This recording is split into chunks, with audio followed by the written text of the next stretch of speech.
Fiavana hoy Jesosy tompo izao no fahazavana izao tontolo izao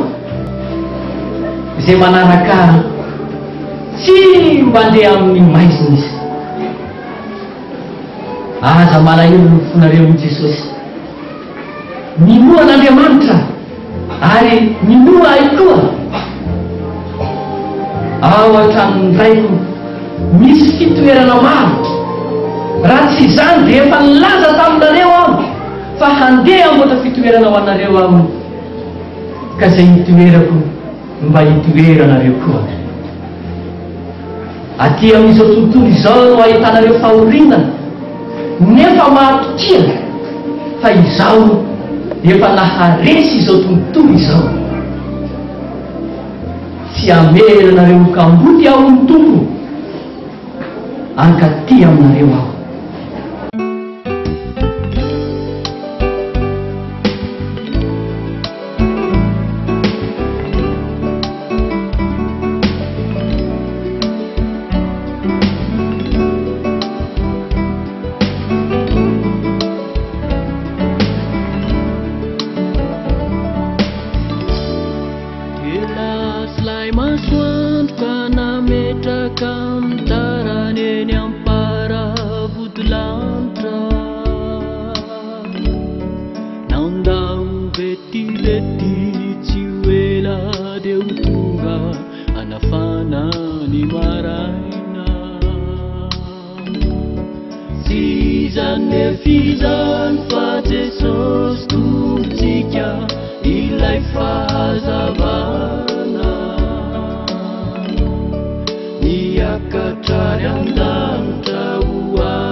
Fala isso, me vai por isso,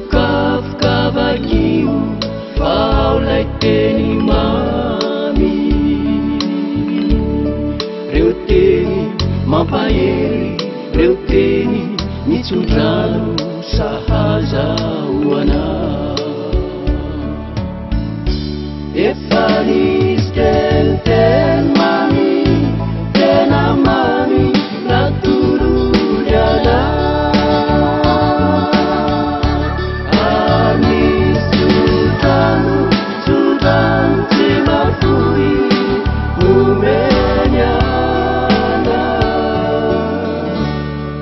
ary nisy tsodrano tsy mafoy nomeny ana.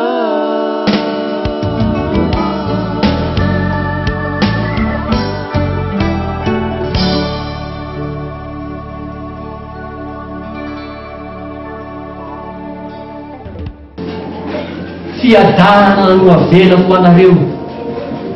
ny fiadanako no homeko anareo, tsy tahaka ny fanomeko an'izao tontolo izao no fanomeko anareo ho aza malahelo na matahotra ny fonareo.